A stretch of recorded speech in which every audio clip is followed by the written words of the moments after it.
So I'm Val Fraser, I'm the co-founder of Safer to Wait, and I'm with Mylene Bensley. Mylene is a qualified teacher in secondary education, specialising in geography. She's also a qualified counsellor in humanistic counselling, and she's a trained mentor and skills tutor for the National Autistic Society. And that includes working with people and children. So I've asked Mylene to come along and give us all the benefit of her wisdom and experience in terms of dealing with children that have mental health issues. So welcome, Mylene. Thank you. Thank you. I've got a few questions. I mean, we can go around them if you like, but I wanted to ask, we know that at least 1 in 6 children in the last few years have been presenting in school with mental health issues. And I wondered if you could help us, as parents, look for what signs and symptoms that things are just not well with our child. Yes, of course. Well, children, depending on their age, it's age related, this, but a young child, or any child actually, but we'll talk about age related symptoms in a moment, will exhibit signs that are unlike their baseline. So a baseline of a child's demeanour, behaviour, well-being, the way they usually are, is their baseline. So to know your child would be really beneficial with this. So a young child would possibly, or any of the children would keep with that, but there could be eating habits would change. So for instance, they may not be eating how they were, they may be eating less, they may be eating more. Sleeping habits, the younger child will have disruptive sleep, will want, seek attention in the middle of the night. The older child, you may not know about the lack of sleep, because obviously they're a little bit more able to hide those kind of things if they want to. Emotional outbursts, if your child is not usually given to having emotional outbursts, but suddenly that's occurring, that could be a real indication that there's some other issues occurring. Communication change, the child is usually quite upbeat, quite happy, relatively speaking. Sudden changes in that, where they're not talking to you, hiding, running to their bedroom at any age really, and that is a sign that there's something, something wrong, something happening there. Sociability, if your child was fairly social or not quite social, whatever the child is like, if there's a change in them, then that's the sign of something, and it's something to to look into. And relationships with you, family, friends, school. School is saying we're not quite sure what's happening. The relationships with friends is not very good at the moment. Seems a bit isolated. At home, the relationship with the family, brothers, sisters, mother, whoever the caregiver is. If that seems to be impeded, then in other words, if the child is just not wanting to communicate, not their usual self, there could be some mental health issues happening there. Okay, so how can a talk therapy help with the child who is struggling? Well, it is really good for being a forum where the young person can feel that they can talk without having recrimination. They feel that they can talk without any consequences, because one of the things, there are several factors in this, that the young person may not know what the emotions are that they are feeling. So that's one thing, but they may, in therapy, they've got a safe space that's confidential and less harm to self or others. It's confidential. They can talk about, well, actually, for example, actually, I don't feel that I'm the right size. I feel like perhaps, I could do with losing weight and I feel uncomfortable. That could be a place where they could talk about that in therapy, but perhaps couldn't talk to family members, brothers, sisters, friends. So that all of that containing that, unhappiness with their body and things like that, in a counselling arena, they can then discuss that.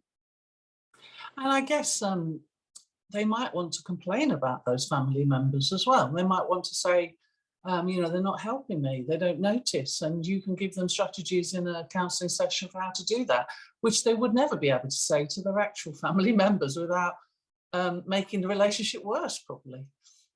Yeah, that's a really good example. It is you know, it's a forum to discuss all the things they wouldn't be able to normally discuss. There could be all sorts of not so serious issues and serious issues where these kind of, you know, discussions can occur. Absolutely, that's a separate arena that is not going to affect and impede on them. So it's a really good place to express. And what happens in these sessions? And I know that might vary according to which therapy they are allocated or choose, but what generally are the intended outcomes from such a generic form of talk therapy? It's a place where there can be growth. So, for instance, a young child won't know, they may be experiencing emotions that they're not really, they can't articulate what they are, they don't feel comfortable, they don't know what it's about. So different types of therapy could bring out what those emotions are. So it could be that the child would be given CBT, which if you go to the NHS is quite likely. So cognitive behavioural therapy will be driven by goal orientation. So, and also homework, so not too different from school. But, you know, obviously it's in an emotional kind of growth remit. So, you know, it's, well, you know, you're struggling at home, you don't want to talk to your parents. Perhaps we can talk about how we develop that. We'll give you a little plan for you to practice when you're at home, if you want to, and see how that goes. So that could be cognitive behavioural therapy. Humanistic, if they want to have humanistic, bearing in mind also that the parent on the initial meeting could possibly be there. All depends on the circumstances, as you mentioned earlier, if there's some, whoever they feel comfortable with as a caregiver to come into the first meeting. So humanistic, they could be talking about what is going on for them. And in humanistic, we reflect back and we talk through the issues. We also, in all of the counselling, we're hoping to give skills from the counselling itself to the person, the child, the young adult, that they can use in their life from that point onwards. So it's also learning and developmental. Psychotherapy is looking into the past, generally speaking. So I would say probably the older child could be offered that in part or total, but I would possibly hazard a guess it would be in part psychotherapy, because what can happen and probably will happen is an eclectic use of counselling will be used in the room, because not one size fits all with children, young people, or anybody. So it will be, you know, I was going to say student, the child, the young person will come into the counselling, and it will be decided what will be best for a counselling ethos, what will be used. So if it's eclectic, most likely, possibly, it could be a bit of art therapy, humanistic, a bit of psychotherapy, and we see how we progress with that. And presumably you can have a few little scenarios in the session where they can practice, and you can be enrolled, you know, like, what would you say if your mum said this? Let's, you know, try it out. And then, yeah, they get a little chance to rehearse and get confident with those strategies.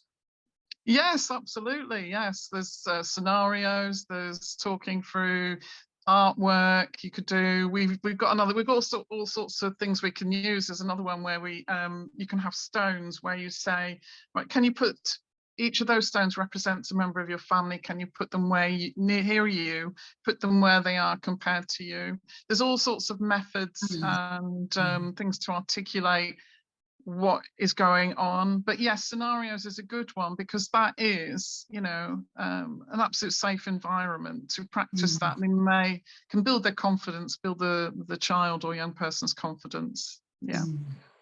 And then finally, How would you advise parents to be supporting that kind of work that they have in therapy in the home environment? What are some of the do's and don'ts that you could advise us on?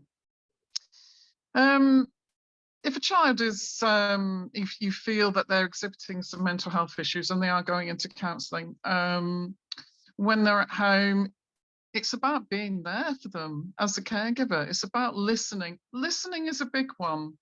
Now, a lot of people don't realise, but listening can be active or non-active. So a parent can be very busy. We're all very busy, or the caregiver. But it could be, I would suggest that active listening would be something to utilise when you're with your child who's perhaps having mental health issues at home, or any issues at home. You know, active listening means you, as it says, you're actually listening. And you can tell if you've actually been listening, because if you can remember what the child has said, then you have actively listened. But a child will know if you've gone, oh yes, okay, yeah, I heard you, but you haven't. So actively listen to your child, talk to your child when they want to talk, engage in some activities at home. If they're at home and not at school, engage with some nice activities. Perhaps they'll talk through the activities. Even with artwork, if they, I mean, you don't have to be an artist to do some artwork, you know, do some practical things and see if some conversation comes up there. It's about being alongside your child, actively listening and actively engaging in some activities with them. Yeah, that's really good advice as well, isn't it? And I guess you're saying even the busy parent, it's not about the amount of time you have to devote, but even if you devote a few minutes, make sure that they are quality minutes, that you are really, as you say, tuning into your child and, you know, not trying to fetch hundreds of emails or respond to lots of texts at the same time as you're also supposed to be tuning into them. Thank you. Absolutely. Yeah, thank you so much, Mylene. That was really helpful. And I think our parents who watch this will be empowered to know what they can do. And it is a growing problem. I know from my work that it's a growing problem. So thank you ever so much. Thank you. You're very welcome.